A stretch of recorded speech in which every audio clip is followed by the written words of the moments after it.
நம்ம சோழிங்கநல்லூரில் ஜாக்கியோட second sales போட்டிருக்காங்க, வாங்க பார்க்கலாம். இங்கே டாப்ஸோட ரேட்டெல்லாம் 200லேருந்து 850 வரைக்கும் இருக்குது.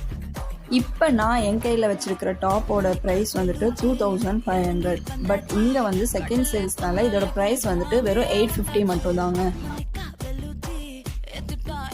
ஷூஸ், ட்ராலி, ட்ராவல் பேக் எல்லாமே வந்து ஆஃப் ப்ரைஸில் தான் போட்டிருக்காங்க. இந்த டாப்ஸோட ரேட்ஸ் எல்லாமே வெறும் 200 மட்டும்தாங்க. Men's t-shirts and ladies t-shirts எல்லாமே வந்து 300லேருந்து ஸ்டார்ட் ஆகுது. இது எங்கே லொக்கேட் ஆகிருக்குன்னு பார்த்தீங்கன்னா, சோழிங்கநல்லூர் பஸ் ஸ்டாண்ட்லேருந்து லெஃப்ட் சைடில் சர்வீஸ் ரோட்லேயே வந்தீங்கன்னா கேவிஎல் மஹாலில் போட்டிருக்காங்க. இது மட்டும் இல்லைங்க, லேடிஸ் இன்னர்ஸ், ஜென்ஸ் இன்னர்ஸ், ஜென்ஸோட ஷார்ட்ஸ், கர்ச்சீஃப், ஷூஸ், சாக்ஸ் எல்லாமே அவைலபிளாக இருக்குது. வந்து விசிட் பண்ணி பாருங்கள், கண்டிப்பாக உங்களுக்கு பிடிக்கும். இந்த மாதிரி இன்ஃபர்மேஷன் தெரிஞ்சுக்க என்னோட சேனலை சப்ஸ்கிரைப் பண்ணிடுங்க.